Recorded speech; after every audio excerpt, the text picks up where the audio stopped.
Makanya ulama dari dulu itu melatih. Kalau kau belum mampu kambing, ayam mau dulu kau sembelih.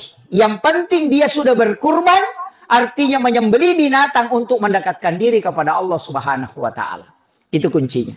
Tapi saya kasih tahu, kalau masuk bulan Zulhijjah dan kita sudah pasti akan berkurban, sudah kita siapkan dananya dan kita sudah niatkan memang, maka disunnahkan untuk tidak bercukur dan memotong kuku.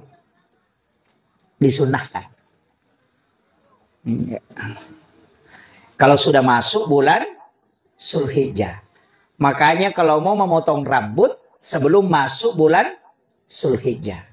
Kenapa? Rasulullah mengatakan dia ingin menyaksikan kurban sekaligus dia menjadi penghapus. Itu dosa-dosanya akan dihapuskan. Dosa-dosa yang melekat pada diri kita. Itu barakahnya.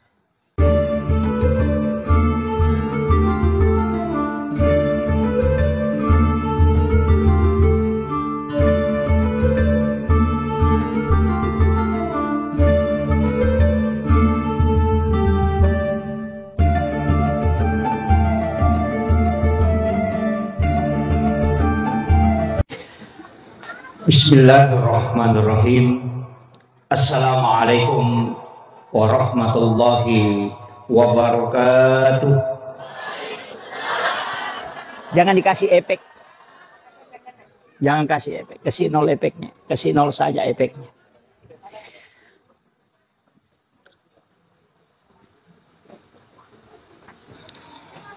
Alhamdulillah. Alhamdulillah Rabbil Alamin. Wassalatu wassalamu ala asyrafil anbiya wal mursalin Sayyidina wa maulana wa habibina wa syafi'ina wa ala alihi wa ashabihi wa sahabatihi ajma'in. Allahumma salli ala Sayyidina Muhammadin tibbil qulubi wa dawaiha wa afiyatil abdani wa shifaiha wa nuril absari wa diyaiha wa ala alihi wa sahbihi wa sallim. Allahumma nawwir qulubana wa quluba jami'i man khadara fi majlisina hadza binuril ma'rifah wa ilmil mukashafah wal basirah wal iman wal islam. Ya fattahu ya alim iftah qulubana wa qulubahum futuhal arifin. Rabbana iftah bainana wa baina qaumina bil haqqi wa anta khairul fatihin. Hadratal muhtaramin wal muhtaramat ikhwanu fillah yang kami muliakan dan kami ta'zimi, para alim ulama, Bapak Imam beserta seluruh pejabat pemerintah yang sempat hadir, Bapak Kepala Desa, Bapak Kepala Dusun dari Babinsa dan Babin Kantipmas, seluruh tokoh adat, seluruh orang tua kami yang sempat hadir, terkhusus kepada seluruh tamu undangan yang insya Allah semoga kesemuanya dirahmati dan dimuliakan oleh Allah Subhanahu wa taala. Wabil khusus kepada takmir masjid dan pelaksana kegiatan ini sungguh sangat luar biasa. Ini panitia yang kekompakannya sehingga bisa terlaksana kegiatan seperti ini. Dan itu tidak nampak di depan panggung, tapi keberkahannya insya Allah luar biasa. Jadi kita doakan semoga semua yang bekerja dan semua yang memberikan sumbangsi demi terlaksananya acara ini, Allah bukakan keberkahan di dunia dan di akhirat sekaligus mendapatkan syafaat kelak dari baginda Rasulullah Sallallahu Alaihi Wasallam. Amin amin ya rabbal alamin. Bapak, Ibu sekalian, acara ini tidak ada temanya. Yang ada silaturahmi. Di samping ada kurban. Ya, jadi ini dua hal yang memang bulan ini kita menjelang memasuki bulan Zulhijjah. Amalan di bulan Zulhijjah itu ada beberapa yang sangat istimewa. Makanya sebelum kita memasuki bulan Zulhijjah, mestinya kita persiapkan memang. Yang pertama adalah amalan yang sangat disukai dan dirindukan oleh Allah, itu 10 pertama bulan Zulhijjah. Makanya itu bersumpah walayalin ashr. 10 hari pertama itu apa yang harus kita lakukan? Bagi yang mau puasa silahkan. Puasa mulai 1 sampai 10. Nah bilang Pak Ustaz, yang ke-10 kan hari Lebaran Idul Adha. Iya betul. Di situ kita puasa. Puasanya hari Lebaran Idul Adha adalah tidak makan kemudian berangkat melaksanakan hari raya Lebaran. Nanti pulang baru makan, itu terhitung 1 hari puasa. Tapi kalau tidak bisa, ambil yang 8-nya saja, 9-nya. Itu puasa Arafah. Nabi mengatakan itu bisa menghapuskan dosa 2 tahun. Itu puasa 9 Zulhijjah. Jadi kalau puasa di situ 2 tahun dosanya dihapuskan. 1 tahun yang lalu dan 1 tahun yang akan datang. Kalau masih mampu ambil 3 hari. Mulai dari 8, 9, dan 10. 8 puasa, 9 puasa, 10 nanti jangan makan kemudian Lebaran. Itu dihitung 3 hari. Kenapa di situ disunnahkan? Karena sesungguhnya Nabi Ibrahim itu ketika bermimpi untuk diperintahkan menyembelih anaknya. Itu mulai dari 8. 9, 10 baru dilaksanakan. Tapi bagi yang mampu ambil 1 sampai 10. Kalau dia bilang, saya tidak bisa kalau puasa Pak Ustaz. Kalau tidak bisa puasa, maka istiqomahkan sedekah. Yang penting amal baik. Istiqomahkan sedekah. Niatkan memang di situ. Mulai 1 sampai 10. Kalau tidak bisa, sholat malam. Lakukan di situ secara istiqomah. Jadi yang penting kita melakukan kebaikan karena tidak ada ibadah yang paling dicintai dan dirindukan oleh Allah kecuali pada 10 itu. Bahkan Rasulullah mengatakan dalam satu riwayat bahwa ibadah di 10 pertama bulan Zulhijjah itu mengalahkan pahala jihad fisabilillah. Itu luar biasanya. Nah, kemudian ada nanti perintah itu kurban. Kalau kurban ini Pak sebenarnya banyak orang keliru. Kurban itu standar maksimalnya itu tidak ada. Yang standar minimal itu ada. Makanya 1 ekor sapi untuk 1 orang itu bisa. 10 ekor sapi untuk 1 orang itu bisa. 100 sapi untuk 1 orang itu bisa. Makanya Nabi Ibrahim itu menyembelih kambing untuk kurban, itu 1000 ekor kambing, 100 unta. Tapi belum ada orang di Sulbar ini sembelih 1000 ekor kambing. Nah, cuma standar minimal untuk 1 ekor kambing itu 1 nama. Masih bisa turun. 1 nama mengikutkan 1 keluarga. Tapi jangan sebut semua namanya. Jadi cukup kita suami misalnya nanti dia ikutkan istri dan anak-anaknya. Bahwa kurban ini untukku, istri dan anak-anakku. Untuk dia mendapatkan sunnah ainiyah, istrinya gugur mendapatkan sunnah kifayah namanya. Itu penting saya sampaikan ya. Kalau sapi 7. Itu standar minimal 7 nama. Tapi dalam 1 nama bisa 10 orang. Tapi jangan disebut. Misalnya saya punya anak 9. Ada 8. Istri 1, suami 1. Makanya mengatakan kurban ini untukku, istri dan anak-anakku. 10 orang masuk. Jadi dia mengikutkan keluarganya. Itu yang standar minimalnya.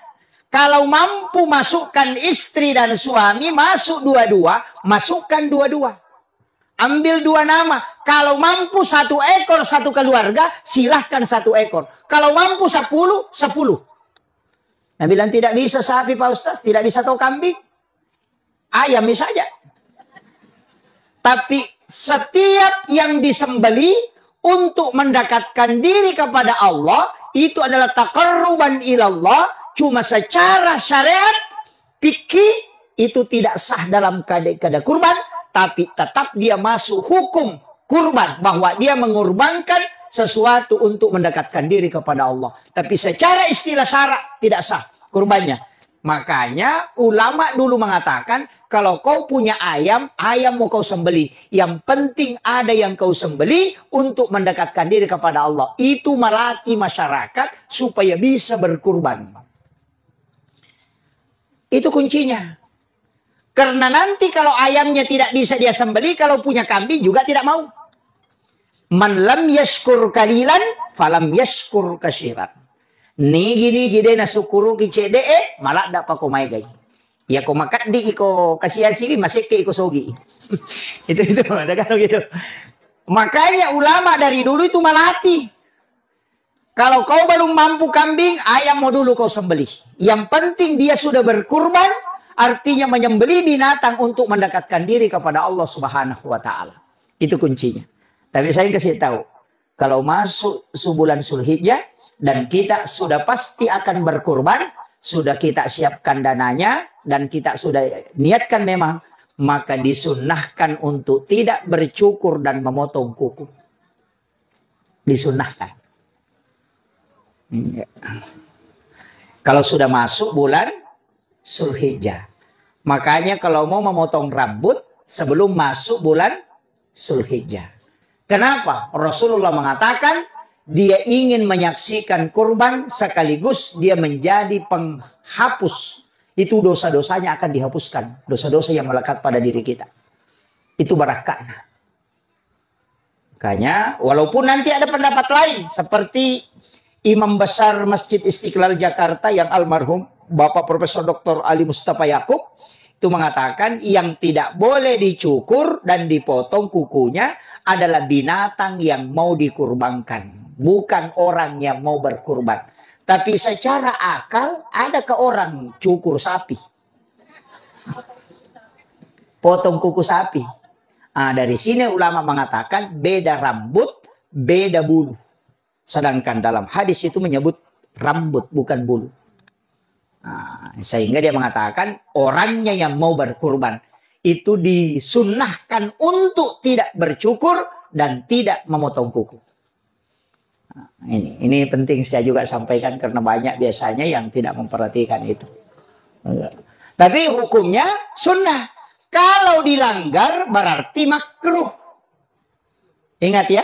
Sunnah itu kebalikannya makruh. Yang banyak sekarang orang merubah menjadi bid'ah.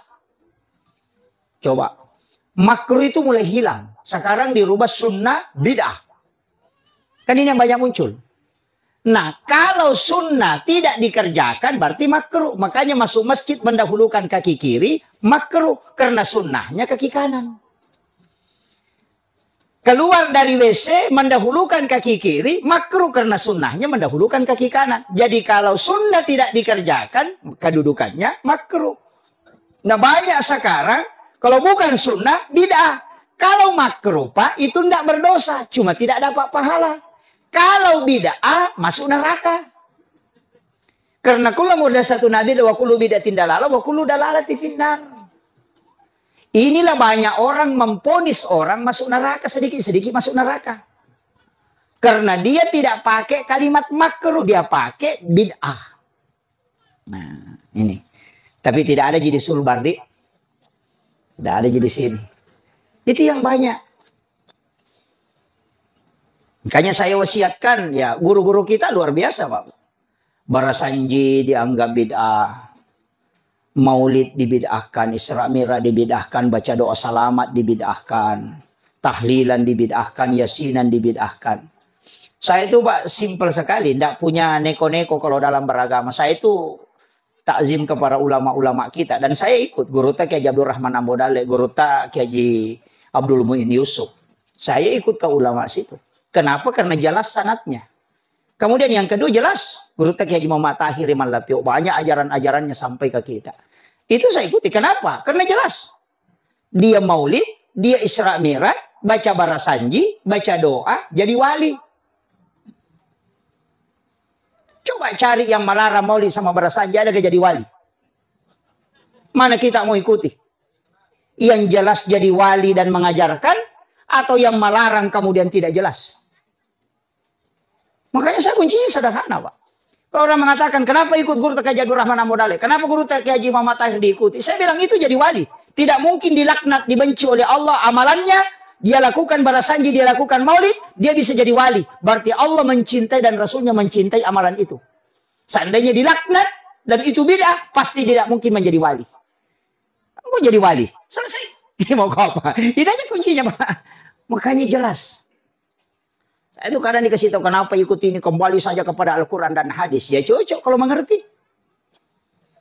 Kita, masyarakat seperti kita ini, tidak usah bilang kembali ke Al-Quran dan hadis. Ikuti petunjuk ulama yang kita dapatkan yang memang bersanad itu. Ikuti aja itu. Kenapa? Bukan tugas kita mencari dalil, tapi mengamalkan. Yang punya tugas mencari dalil itu ulama. Sama aja kalau ke pesta, jangan tanyakan dari mana kambingnya, apa bumbunya. Makan saja sambal gorengnya. Bukan tugasmu menanyakan di mana ku ambil bumbu. Makan saja yang sudah dihidangkan. Yang memasak itu ahlinya. Agama juga begitu. Yang membuat kaidahnya itu ahlinya, bukan masyarakat. Masyarakat mengamalkan. Supaya tidak pusing. Sekarang kayak orang sudah disiapkan sambal goreng, disuruh bertanya. Dari mana kambingnya, apa warnanya, siapa yang bawa. Ini jadi masalah. Nah, makanya saya wasiatkan, silahkan amalkan. Guru-guru kita itu kan jelas kitabnya. Ini guru Kiai Haji Muhammad Tahir Iman Lapeo. Itu luar biasa, Pak. Waliullah yang sangat masyhur. Sulbar ini luar biasa. Salah satu kesyukuran karena ini juga adalah sumbu para wali. Ya. Itu tidak boleh dihilangkan. Saya itu terus terang, Pak, setiap masuk di suatu daerah pasti tawassul. Karena ulama kita itu kan sebenarnya tidak mati di sisi Allah. Cuma kita yang bilang mati. Allah Al-Quran bilang sesungguhnya para wali-wali Allah itu kan tidak mati di sisi Allah. Bal ahya, mereka itu hidup. Bahkan bisa memberi rezeki. Makanya guru tak bisa membangun masjidnya. Padahal sudah meninggal. Beli semen. Kenapa? Karena Al-Quran yang menyebutkan. Makanya orang meninggal itu kita cuma mengatakan tutup usia. Pindah ruhnya. Makanya orang hidup, ruhnya diatur oleh jasadnya. Orang meninggal itu jasadnya yang mengatur ruhnya. Terbalik.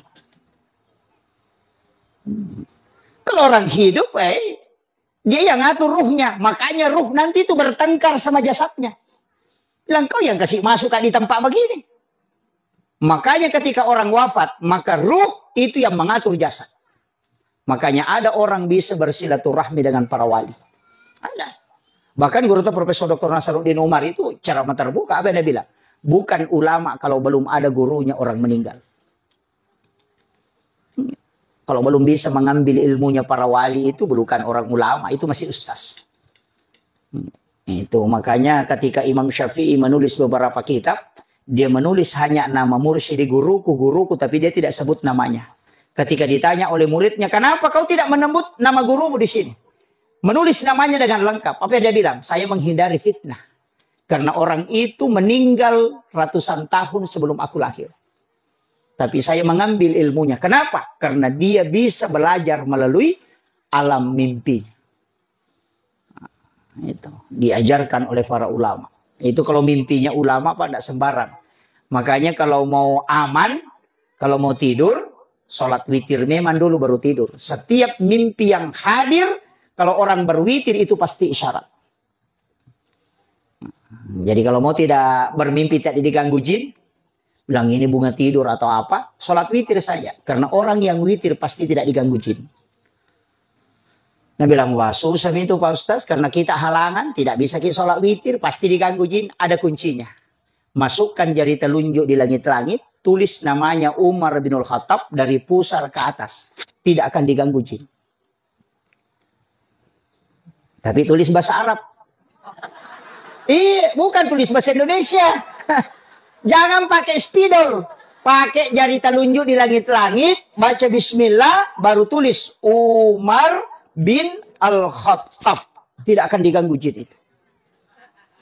Itu kuncinya, Pak. Biar pakai baju. Di luarnya saja. Yang penting ditulis. Makanya ulama-ulama kita dulu itu mengajarkan ke anak-anak. Dia sama kalau anak kecil, sering diganggu jin, cukup masukkan, tulis Umar itu. Nama Umar itu. Bisa mulai dari kepalanya, ditulis ke bawah. Itu Umar bin Khattab. Insya Allah tidak akan diganggu jin itu. Itu saking takutnya jin, namanya saja Umar. Itu paling ditakuti. Banyak ulama-ulama kita di kitab hikmah itu selalu mengajarkan itu. Itu perlindungan yang paling cepat. Kalau mau tulisan bahasa Indonesia, wah jadi masalah itu.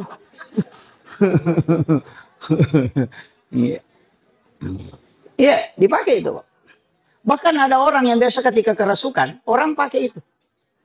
Ru'yahnya cuma nulis. Makanya ada ulama kita itu dia tidak baca-baca ketika dia datang bilang, kerasukan, dia tulis saja itu.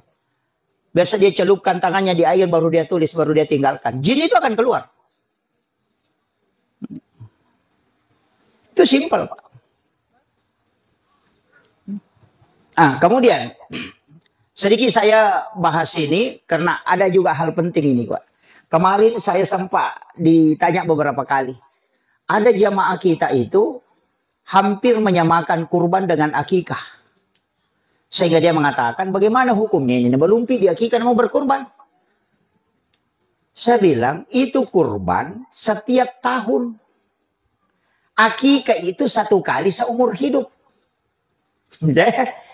Akikah itu perintahnya satu kali saja seumur hidup. Kalau kurban setiap tahun bagi yang mampu. Nah bilang belum mampu pilih akikah, Ustaz. Nah sampai lagi di kurban, ambil dua bagian. Kalau sapi, satu bagian untuk kurban, satu bagian untuk akikah.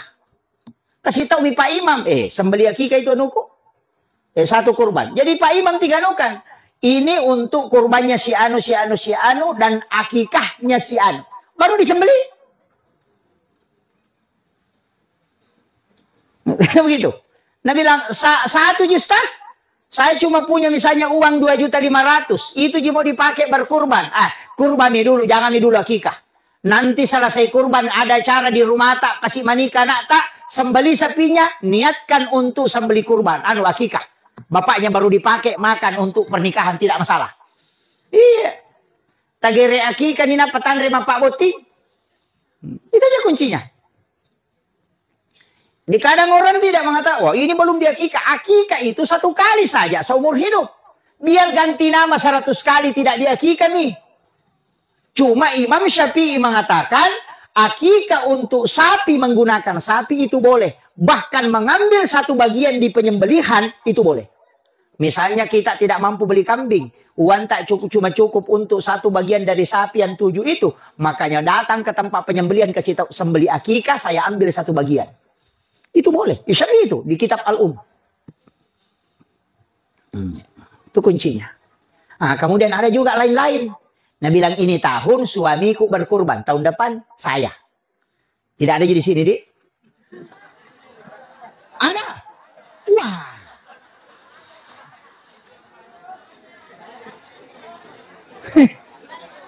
Masalah itu, Bu. Kalau berkurban, tidak usah gantian. Masalahnya juga tidak dijamin masih hidup tahun depan. Berkurban ke tahun ini suami tak atas nama. Nanti dia ikutkan dapat pahalanya. Boleh berniat begini. Tahun ini suamiku, tahun depan suami istri. Dua-duanya berkurban. Berapa nak bayar orang di sini Pak satu orang? 2-3. Oh iya. Yang penting sapinya cukup 2 tahun umurnya. Kalau tidak cukup 2 tahun jangan pakai berkurban. Karena itu tidak sah di dalam fikih. Harus 2 tahun umurnya. Jangan bilang kalau penjual dibilang ada nih adiknya. Jangan percaya. Susah itu.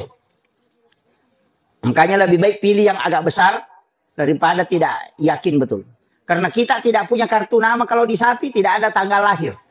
Tidak sama orang barat kalau lahir sapinya dia pasangi anting itu ada tanggal lahirnya. Karena itu kontrol vaksin. Kalau kita tidak ada. Mestinya Pak ada sertifikat lahir sapi.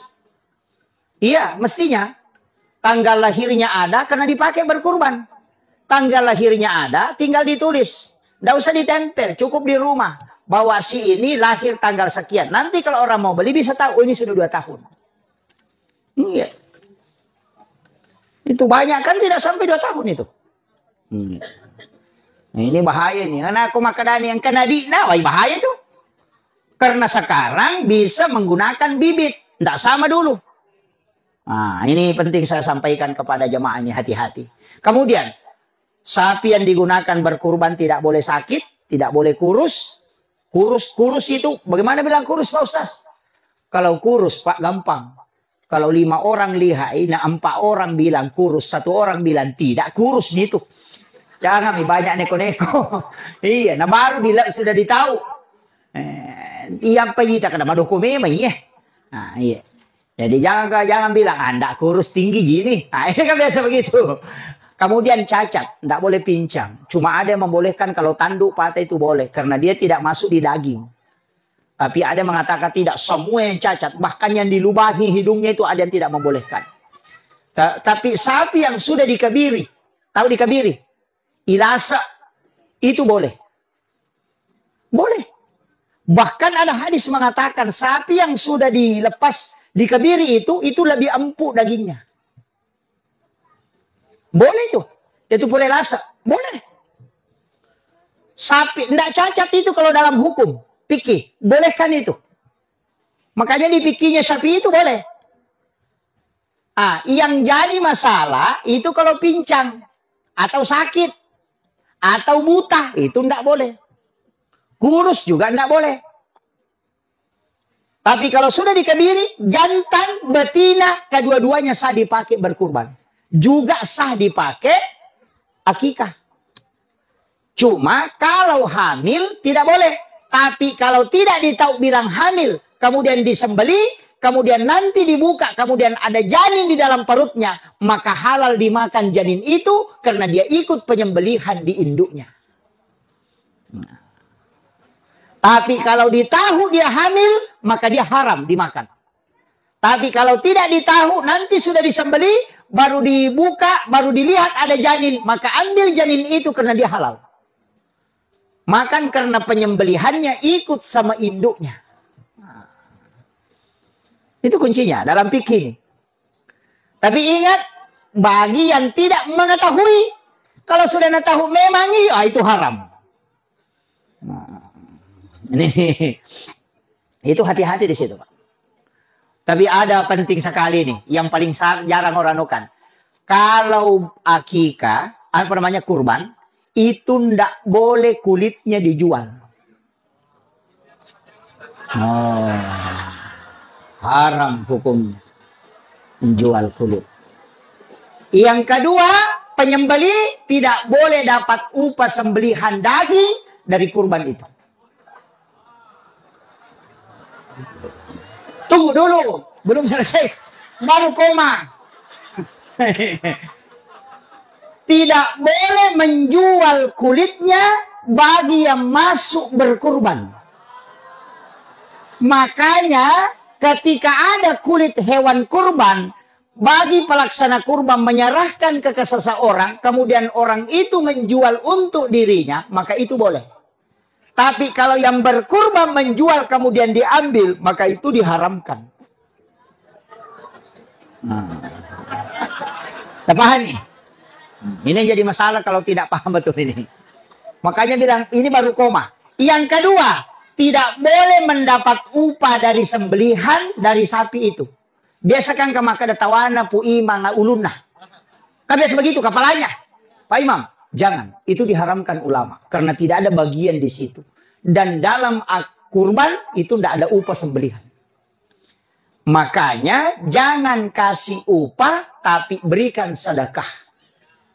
Paham ya? Iya.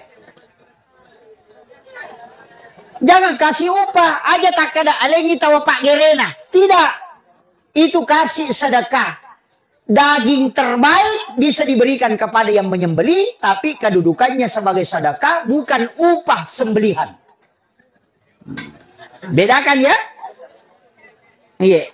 Jadi iya kota lengi maka ada gajinda Pak Gere. Tawana Pak Gere. Berarti itu upah. Maka itu diharamkan. Tapi nareko makadaki kalau kita mengatakan kasih sedekah untuk Pak Imam, biar 5 kilo tidak masalah. Sudah paham? Ini penting saya sampaikan. Karena banyak orang keliru. Nah kasih kepalanya Pu Imam baru bilang tawagerena. Itu keliru itu Pak. Kalau mau sempurna, saya kasih tahu. Kalau mau sempurna. Karena ini untuk panitia. Kalau kita bentuk panitia kurban, kasih cukup 10 orang ke atas. Kalau mau sempurna, saya kasih tahu. Kalau mau sempurna, nanti setelah sapi disembeli, kaki depannya sebelah kanan, ketika lepas dari sapi, langsung digantung, buka dagingnya, langsung bagi 7 itu dagingnya. Kaki depannya sebelah kanan. Kaki kiri nanti, kaki depan sebelah kiri, ambil dagingnya, langsung bagi 7. Gak, bikin lagi 7 di situ. Jadi kaki belakang bagi 7 dagingnya. Kaki kiri bagi 7. Kaki kanan bagi 7. Kemudian daging khas yang paling dalam dan luar juga bagi 7. Hatinya dibagi 7. Sehingga semua orang yang 7 ini dapat utuh 1 ekor sapi dari semua bagian sapi yang ada.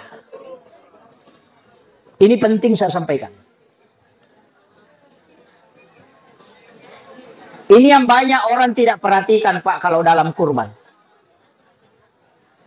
Saya setiap tahun kurban di pondok itu memang diajarkan. Saya dulu dari guru tak dulu sudah ajarkan memang. Jadi tulang rusuk itu dibagi 7. Kaki itu dibagi 7. Tulang punggung sapi itu dibagi 7. Kemudian semua terbagi 7. Jadi semua orang yang 7 ini dapat utuh 1 ekor sapi. Bagian.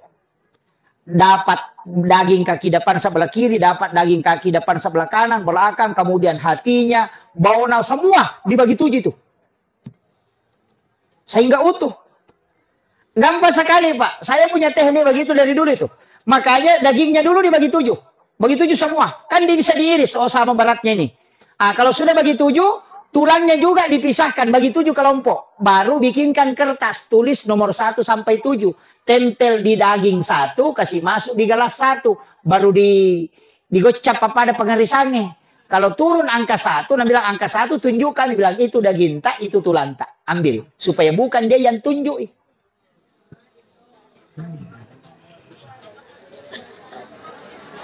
Iya. Kan biasa ada itu. Pergi mami berdiri. Nah segini nanti ku ambil. Kalau begitu tidak. Jadi kita timbang. Kalau sudah dibagi 7 ditimbang dulu. Kalau sama nih beratnya semua. Sama berat nih semua. Kan ada istilahnya jamelakna. Kalau kurang itu nih dipakai tambahkan. Supaya sama semua beratnya. Tulangnya tidak usah ditimbang. Yang penting bagiannya sudah dapat. Sudah itu kasih nomor 1 sampai 7. Baru di lot 1 sampai 7. Macabuk nih. Oh nomor 1 itu dagingnya itu tulangnya. Kau ambil. Jadi itu tidak ada yang merasa terzolimi.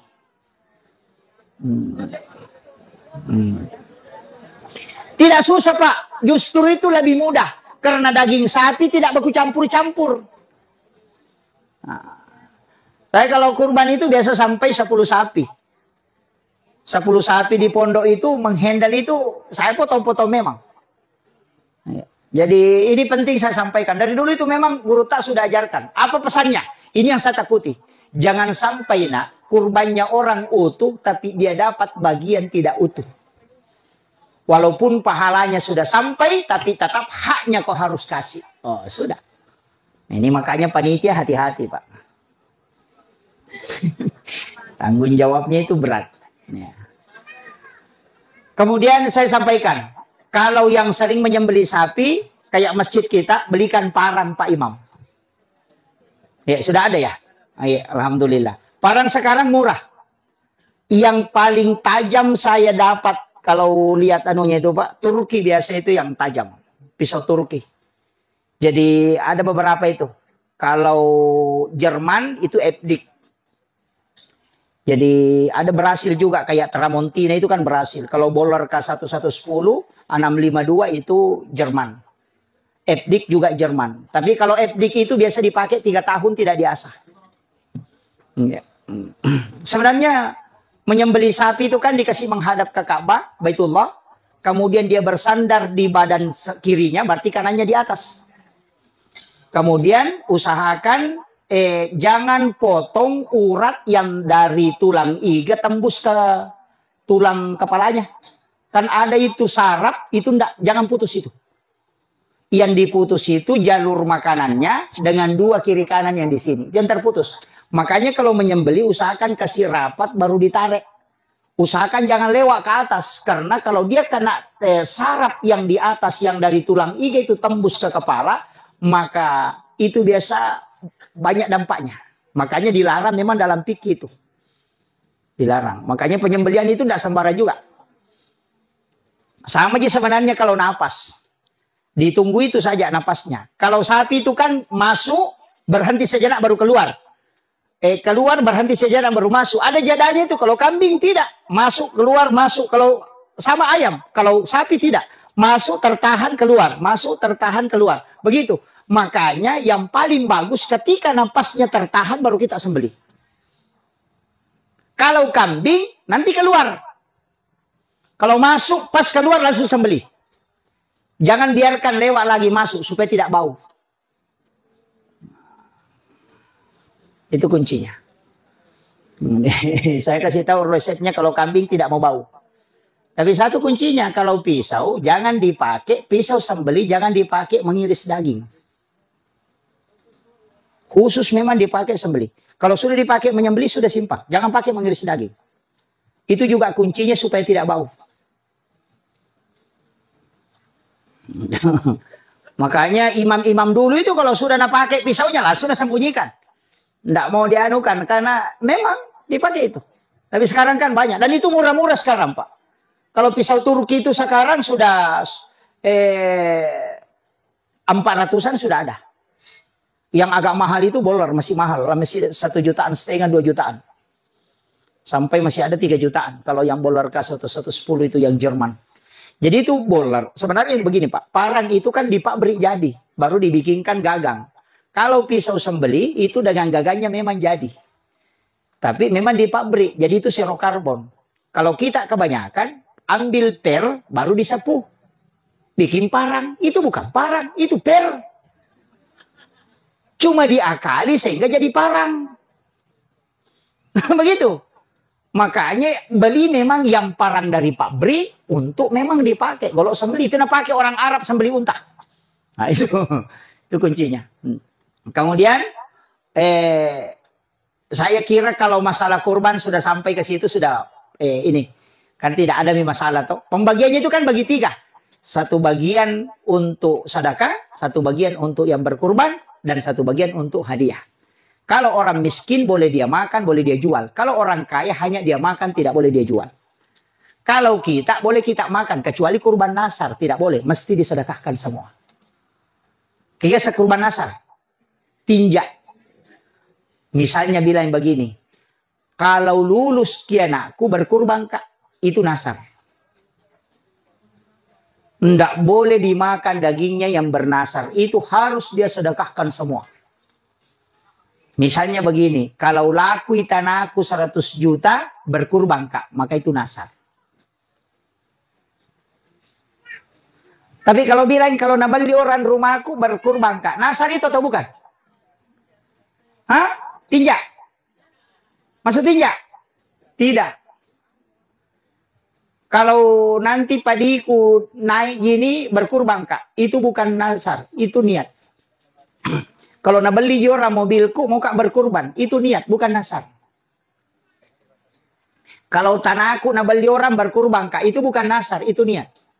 Kapan dia berubah jadi nasar? Ketika dia ditukar. Kalau nak beli orang tanahku 100 juta berkurban kak, itu sudah nasar. Bedakan ya. Kalau naik nanti padiku 3 ton, berkurban kak.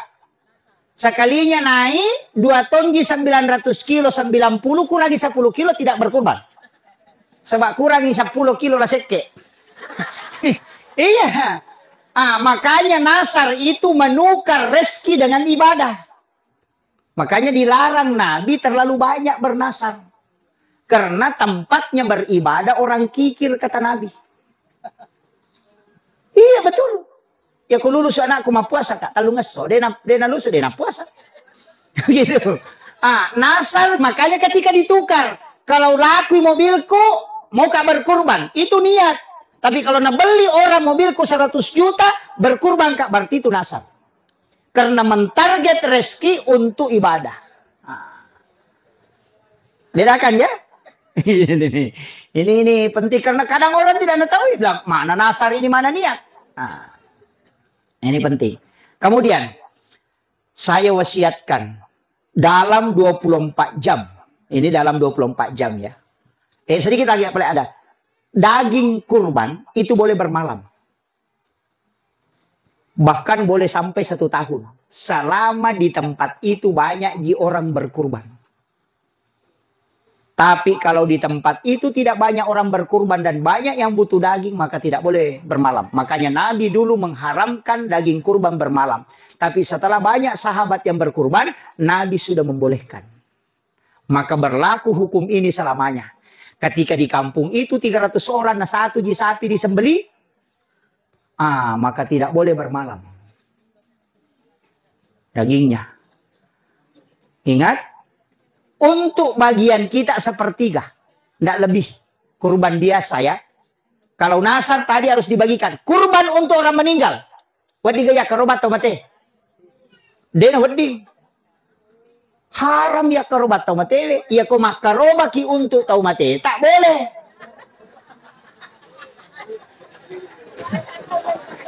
Masa tau mati ni akarobang? Ini nih. Berkurban kita niatkan pahalanya untuk orang meninggal itu ada 2 versi. Imam Syafi'i membolehkan dengan syarat ada wasiat. Kalau ada wasiat silahkan, itu sampai selamanya. Makanya Bapak Ibu saya kasih tahu, kalau sampai Idul Kurban nama kerobaki kasih tahu anak-anak kita, wasiatkan memang. Anak, kalau nanti saya meninggal, nah tiba waktu kurban, nah ada di rezekimu nak kurbankan kak. Insya Allah sampai selamanya. Itu harus wasiat itu.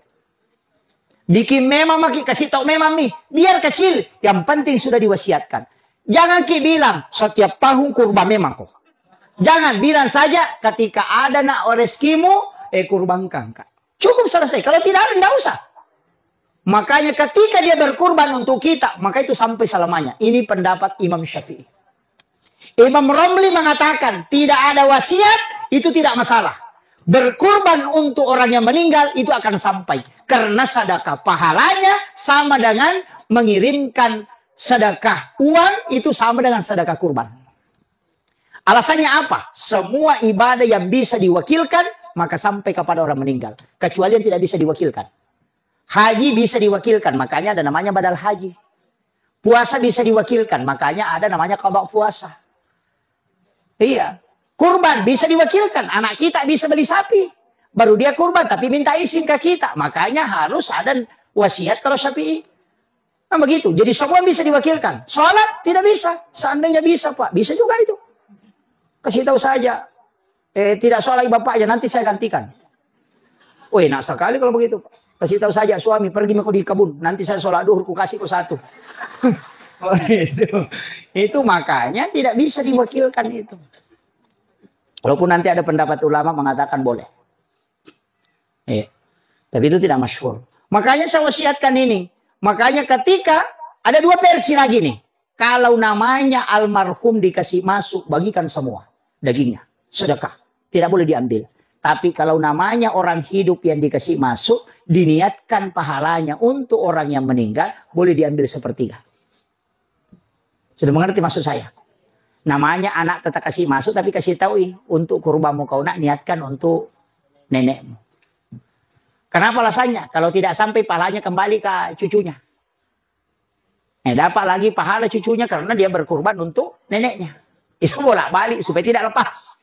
Nah, itu caranya ulama ketika menjelaskan hukumnya itu. Iya. Tapi kalau saya, Nabi bilang 1 Pak Ustaz, ikutkan saja. Karena Nabi kan kalau berkurban, Haza min Muhammad, wa ali Muhammad, wa ummati Muhammad. 2 kurbannya Nabi. Kalau dia berkurban, ini untuk kurban ini untuk Muhammad dan wa ali Muhammad dan keluarganya. Yang kedua, wa ummati Muhammad. Rasulullah itu sudah mengkurbankan umatnya yang tidak mampu berkurban. Makanya yang orang miskin tidak mampu berkurban, usahakan perbanyak sholawat kepada Nabi.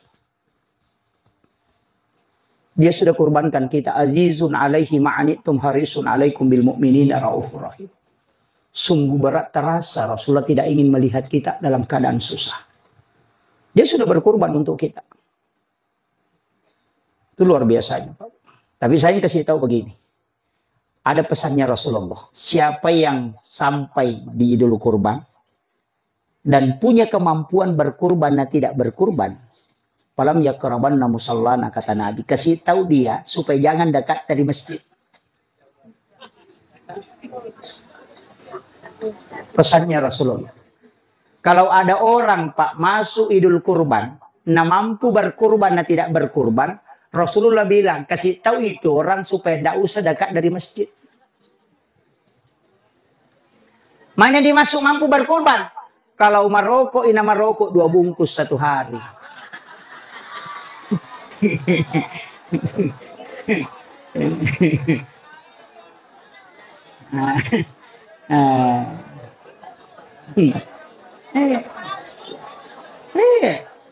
Berapa hari dalam 1 tahun? 360 hari. 1 batang saja ambil. Kan dapat itu, Pak. Makanya usahakan. Tapi memang ada orang tidak mampu, Pak. Jangan dipaksakan. Kecuali pegawai bisa ada terima gaji nanti. Tidak sempat, belum keluar gajinya, itu boleh utang. Dibolehkan. Yang penting jelas bahwa akan terima gajinya nanti. Belum datang uangnya. Boleh ngutang dia untuk dia pakai berkurban, nanti dia tutupi ketika gajinya sudah keluar. Tapi yang tidak terima gaji jangan coba-coba. Jangan bilang nanti Allah yang tahu, oh tersiksa kok. Nah, itu tidak boleh. Makanya hanya bagi yang mampu. Dan itu sunnah muakkadah, sunnah yang sangat dianjurkan menurut jumhur ulama. Ada 1 ulama mengatakan wajib, itu Abu Hanifah. Abu Hanifah mengatakan kurban itu wajib, bukan sunnah. Karena Nabi mengatakan kalau mampu dan tidak berkurban, suruh jangan dekat dari masjid. Sama aja kalau begini, ada orang panggil, datangi keluarga, mau gak kasih menikah anakku, tanggal 27, datang kau ke rumah, nah. Kalau tidak datang kau nanti di rumah dia acaranya pernikahannya anakku, tidak usah datang ke rumah. Kalau ada orang ngomong begitu, berarti tidak terima kalau tidak datang. Begitu caranya Rasulullah mengatakan, kalau dia mampu dan dia tidak berkurban, kasih tahu, tidak usah dekat dari masjid. Itu. Ini penting saya wasiatkan. Ini hati-hati, Pak. Tapi insya Allah dimudahkan kan? Iya. Itu dia yang jadi masalah kalau nanti uangnya dikumpul, kalau masuk Idul Kurban, tidak bisa memang. Kumpul memang dari tahun ke tahun. Iya, siapkan memang. Coba 200.000 1 bulan. Langsung kan dapat 2.400.000. Iya, bisa. Tapi kalau memang tidak mampu, jangan. Tidak usah. Tunggu saja dikasih daging. Iya. Kalau tidak mampu, ya pasti begitulah. Iya, tunggu saja. Iya. Makanya sunnahnya dibagikan mentah. Jangan dimasak. Kalau akikah masak dulu baru dibagikan. Kalau kurban disunnahkan membagikan dalam keadaan mentah. Itu aturannya. Jangan bilang, nah masak situ lagi. Bukan urusan itu. Karena memang disunnahkan dibagikan dalam keadaan mentah.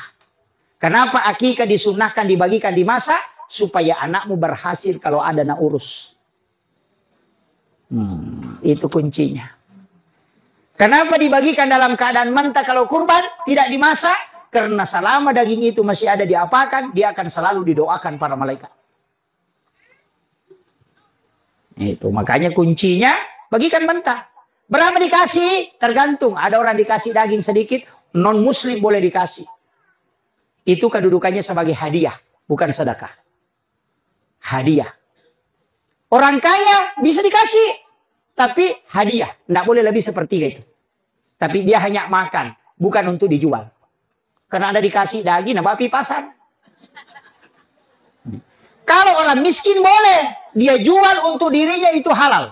Kalau orang kaya tidak boleh. Nah, itu kuncinya. Kemudian, saya masuk sedikit. Ini sudah 1 jam ini, Pak. Ini pas 1 jam. Mau matan raya nama takko bangiku si Jani. Saya kasih tahu begini.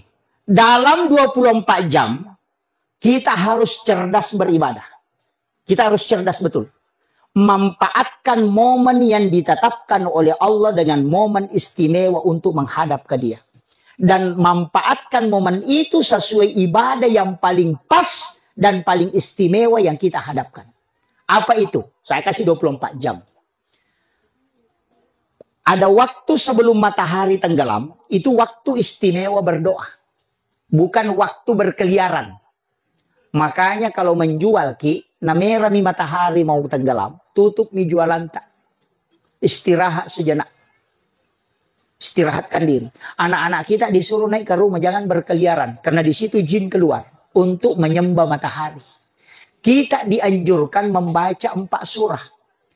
Wasyams, wal-laili, kulon surat bil falak, kulon surat bin nas. Siapa yang membaca 4 surah ini sebelum matahari tenggelam, maka rezekinya seperti air hujan, itu tidak terputus.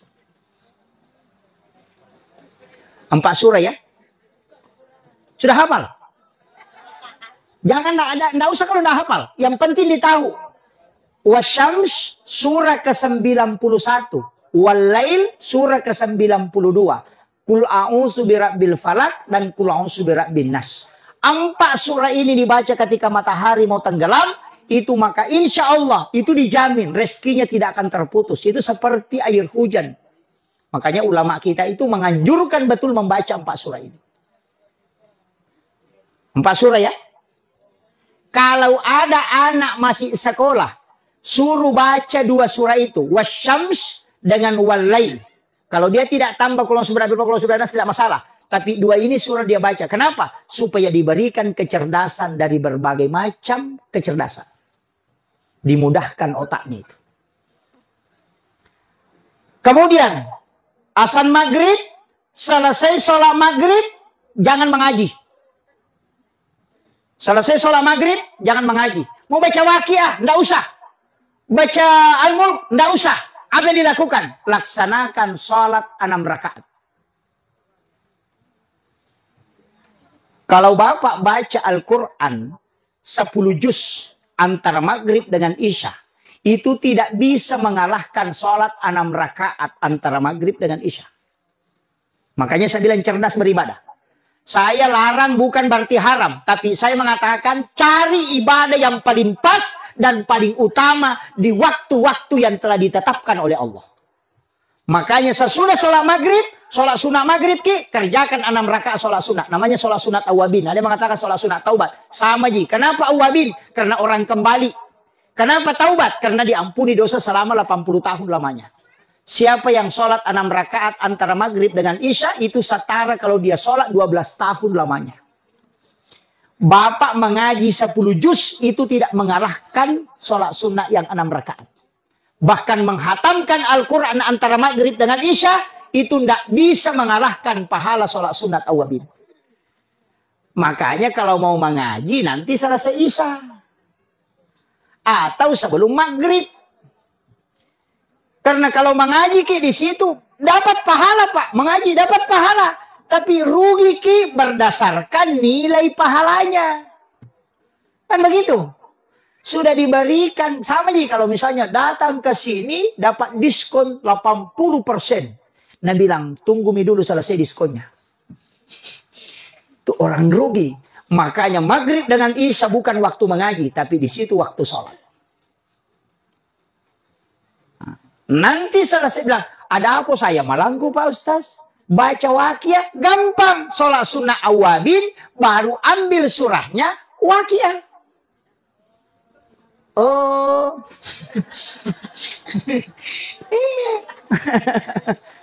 Ambil surahnya Waqiah. Atau suratul Mulk, ambil suratul Mulk. Baca di dalam sholat, tinggal dibagi 6. Bila tidak dihafal, ambil Al-Quran kasih berdiri, baru buka. Boleh. Bahkan ada ulama Hanafiya mengatakan, lebih afdal melihat Al-Quran ketika sholat, karena matamu akan terjaga dan lebih berkah ketika engkau melihat Al-Quran. Cuma kekurangannya kalau mati lampu langsung stop.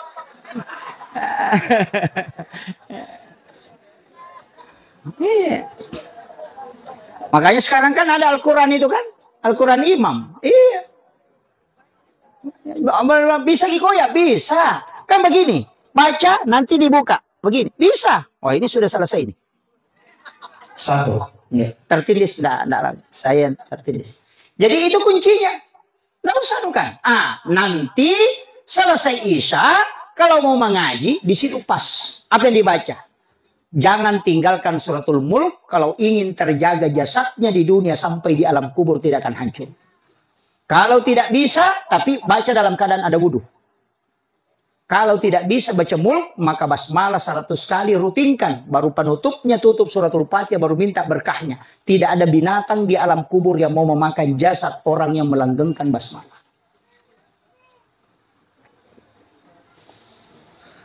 Kemudian, suratul Mulk itu adalah perisai dari azab kubur. Sebenarnya ada beberapa amalan itu Pak supaya orang tidak terkena azab kubur. Ada beberapa di kitab itu, termasuk kalau memasukkan orang ke dalam lahat, ketika sudah dibaca Bismillahirrahmanirrahim ala millati wa sunnati Rasulillah, ambil tanah 2 genggam, bacakan inna ansalnahu 7 kali. Setiap 1 kali sampai itu ditiupkan ke tanah. Nanti ketika sampai 7 kali, yang di tangan kanan itu ditaburkan di bagian kulitnya menyentuh di bagian mukanya. Yang di tangan kiri itu ditaburkan di kain kafannya. Orang itu tidak akan kena azab kubur. Itu untuk menghindarkan. Termasuk juga yang sering orang tidak pakai itu mandi penutup. Kalau selesai memandikan jenazah kan ada air terakhir itu. Yang dikasih harum-haruman. Ambil itu kemudian siram dari kaki ke kepala. Sambil dibalik. Ditunggeng istilahnya. Itu membaca Gufranaka ya Allahu wa ilaikal masir. Baru dimiringkan ke kiri supaya kanannya di atas. Dibaca Gufranaka ya Rahman wa ilaikal masir. Baru dimiringkan ke kanan. Supaya kirinya di atas. Diambil lagi air. Gufranaka ya Rahim wa ilaikal masir. Baru sedikit dicondongkan ke depan, baru diambilkan air terakhir, dibaca Gufranaka ya Rabbana wa ilaikal masir. Siapa yang melakukan itu kepada jenazah ketika dimandi penutup, maka insya Allah itu yang disebut diusulapa apa. Ya matoti ya diopat tutup. Sudah hafal? Belum. Pendek sekali Pak, tinggal 1 kita hafal. Allahur Rahmanur Rahim Rabbana. Itu aja dihafal. Allahu Rahman Rahim Rabbana. Karena Gufranaka ya Allahu wa ilaikal masir. Gufranaka ya Rahman wa ilaikal masir. Gufranaka ya Rahim wa ilaikal masir. Gufranaka ya Rabbana wa ilaikal masir. Allahu Rahmanur Rahim Rabbana. Sebenarnya Bismillahirrahmanirrahim. Ya na tu nasa tayo Diyos wala papa, ya mato tu nasa Dio patutu, ya mato nasa Dio hakiki. Kuncinya itu, dito tu na radyo-radyo keluarga na to mati. Jin karirnya itu tidak akan naik. Tapi ada sebenarnya itu kuncinya, kalau sudah dimakamkan orang semua pulang mestinya tinggal 1. Sekitar 40 langkah ditinggalkan itu tempat pemakaman, baru ambil tanah di bagian kepalanya, mulai dari kepala. Itu diambil, baru bacakan inna ansalnahu, baru dikasih kembali. Ambil di bagian pusarnya, pas lurusnya itu, bacakan inna ansalnahu, baru dikasih kembali. Baru di bagian kakinya. Tapi orang terakhir, tidak ada di belakang tak. Itu orang terakhir. Ia riasa patan raki buruk.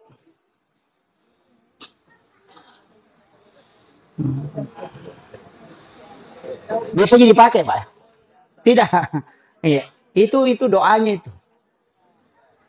Ulama-ulama kita itu sudah ada di kitab-kitab pian itu dijelaskan para ulama. Makanya saya sampaikan begini.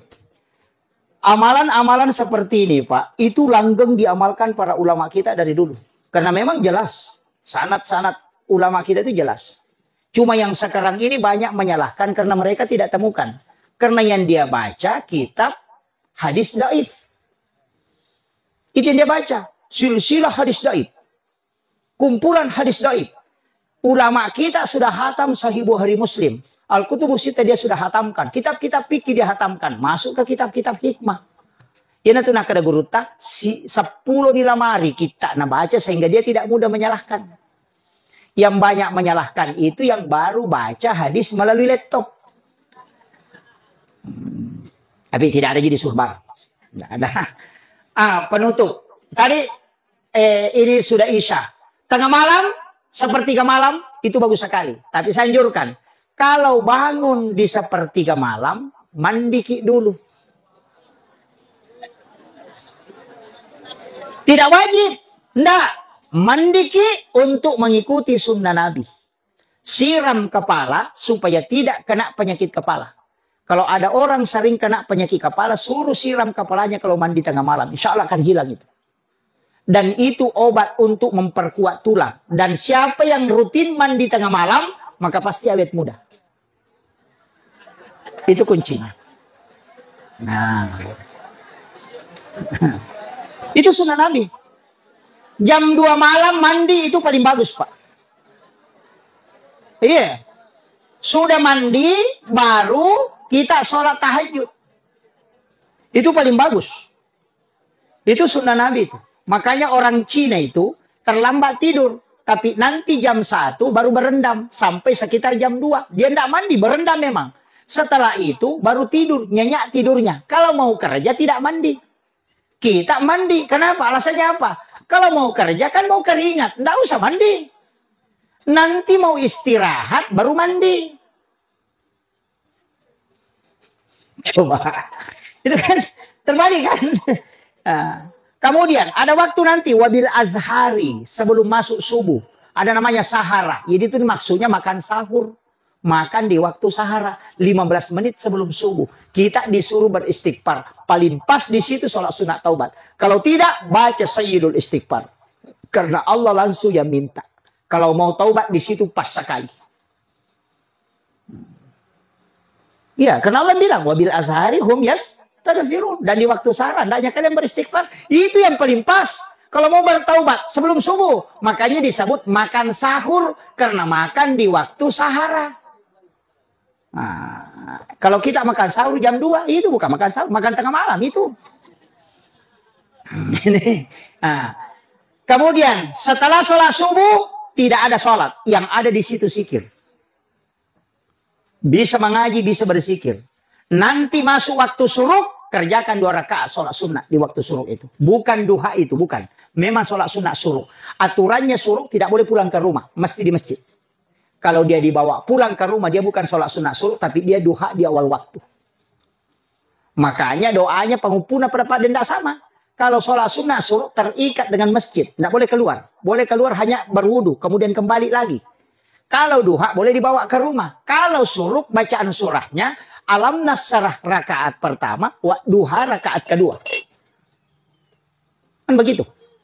Wa duha dengan alam nasrah. Kalau duha, sholat duha, ayat kursi 10 kali rakaat pertama, kemudian kul huwallahu 10 kali rakaat kedua. Duha di awal waktu. Rasulullah mengatakan, ini dari hadis bin Malik, dari hadis Anas bin Malik, hadis marfu ini. Itu jalurnya langsung sandarnya ke Nabi. Rasulullah mengatakan, siapa yang sholat sunat duha di awal waktu, di rakaat pertama dia membaca ayat kursi 10 kali, di rakaat kedua dia membaca surah Al-Ikhlas 10 kali, maka pasti orang itu dirahmati oleh Allah Subhanahu wa taala. Yana tunasa tau pandita, maka da jamai na mo cicamina, manasaang kasampajamu ya masih. Tapi di awal waktu 2 rakaat tidak boleh ditambah. Nanti 1 jam kemudian baru boleh kerjakan duha lagi yang berikutnya kalau misalnya mau tambah. 2 rakaat pisah, tidak boleh disambung. Makanya dikerjakan di awal waktu. Pas masuk duha, kerjakan 2 rakaat. Tapi surahnya ditentukan. Ayat kursi 10 kali rakaat pertama, Al-Ikhlas 10 kali rakaat kedua. Nabi mengatakan, pasti kau dijamin oleh Allah dirahmati. Siapa yang meninggal pasti hadiahnya surga di situ, Pak. Akhirul kalam, wallahul muwaffiq ila aqwamit thariq. Assalamualaikum warahmatullahi wabarakatuh.